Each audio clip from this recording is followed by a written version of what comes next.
The coconut palm, scientifically known as Cocos nucifera, is a plant that belongs to the family Aracaceae and is widely cultivated in tropical regions for its edible fruits. The name coconut comes from the Spanish word coco, referring to the three pores on its shell. Botanically, it's not a tree. The coconut has two primary varieties, the tall variant and the dwarf variant. The tall variant has long woody monocot, thin leaves, and can reach up to 30 meters, while the dwarf has shorter monocot, wider leaves, and grows only 5 to 10 meters. It is according to Lino 2022. The tree belongs to the category of nutritive or functional foods. That is an important part of human nutrition due to its rich vitamin and mineral content. This plant thrives in sandy soil. This is why we often see them near the sea or at the beach. This plant thrives in sandy soil, requiring ample sunlight and regular rainfall. It does not tolerate low temperature and low humidity. According to Muir 2021, there are over 150 species of coconut that can be found in 80 different countries throughout the world. And the Philippines is the world's second largest producer of coconuts, making it one of the most important crops in the nation. The coconut tree grows from a single seed, taking 6 to 10 months to germinate, and can be ready to move into the field that will take up to 3 to 8 years to bear fruit and live for 60 to 100 years. Each coconut will undergo a process that takes about a year to develop. Coconuts are essential in many regions since these trees produce 100 to 200 coconuts annually. However, there are different problems that interfere the healthy growth of these trees, including insect pests. Welcome to CPRT42, Approaches and Practices and Pest Management. This term paper provides through study of coconut life challenges posed by pests, emphasizing integrated pest management or IPM that explores a range of strategies to effectively manage the pest while minimizing environmental harm. Understanding and managing insect pests and coconut cultivation threats across developmental stages.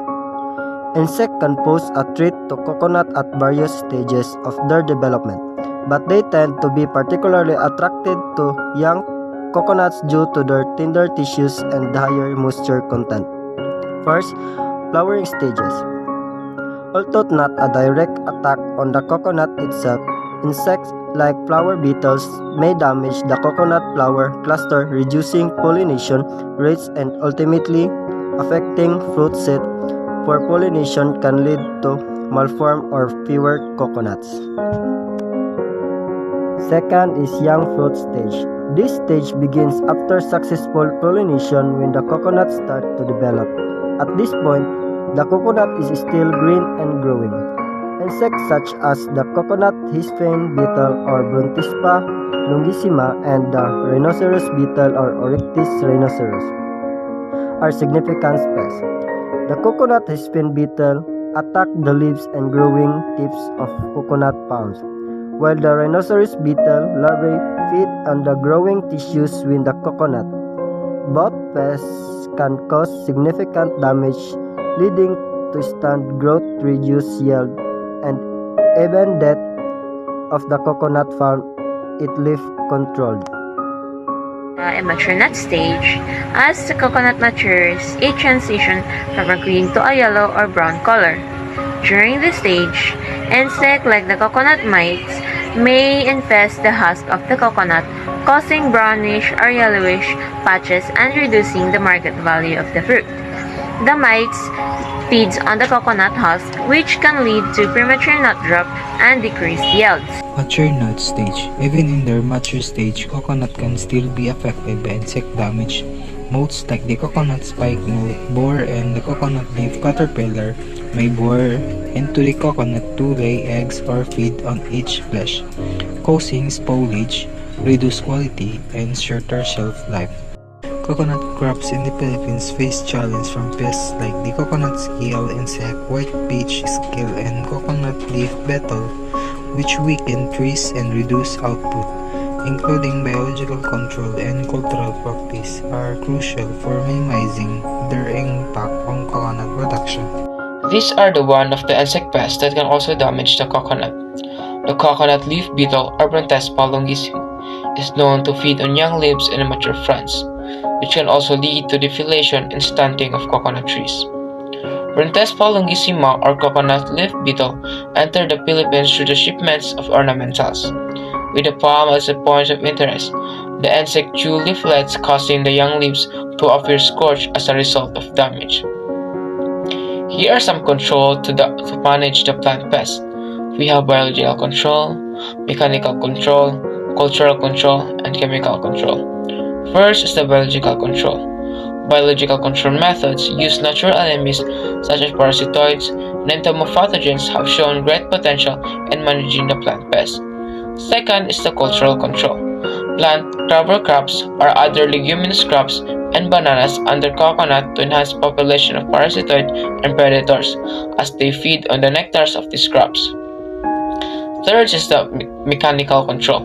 Blockading and cutting of coconut palms up to 3 kilometers from the infestation spot are done to prevent the beetle from spreading. The pest is also controlled by pruning, clean culture, and proper disposal of infested coconut palms. Lastly is the chemical control. Chemical spraying has been recommended, but foliar sprays pollute environments are not suitable for certain areas and tall trees. White peach scale, also known as Aspidiotus rigidus ruin, is a harmful pest that can infest coconut trees and cause damage if not properly managed. I am going to explain the various methods of control to effectively manage the population of a white peach scale. One of the key methods for managing a white peach scale infestation is biological control. This involves introducing natural enemies like predatory insect, parasitic wasp, or ladybug that feed on a scale, effectively reducing numbers without using chemicals. Another important approach is cultural control.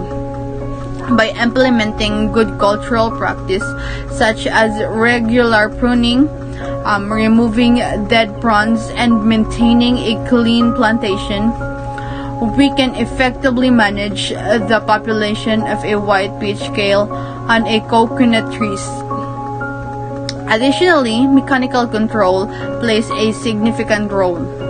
Physically removing scale from coconut trees using brush or hand can be carefully to reduce their infestation without using chemicals. In case of severe infestation, chemical control may be necessary. However, following proper guidelines and consulting with agricultural experts before using any chemical control method to ensure safety and effectiveness is crucial. Approved insecticide for coconut trees can be utilized in such instance.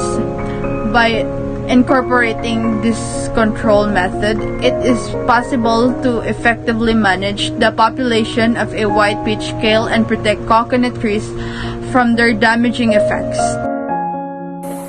And lastly, to conclude, by employing a holistic approach, encompassing biological, cultural, and mechanical chemical interventions that can mitigate or affect the detrimental impact of coconut leaf beetles or Brontespa longissima, coconut scale insect or Aspidiotus destructor, and other pest species of coconut crops. And by then, coconut farmers can protect their livelihoods, meet yield expectation, and guarantee constant production of this essential crop by putting integrated pest management or the IPM strategies into the practices, integrated pest management in diverse cropping system.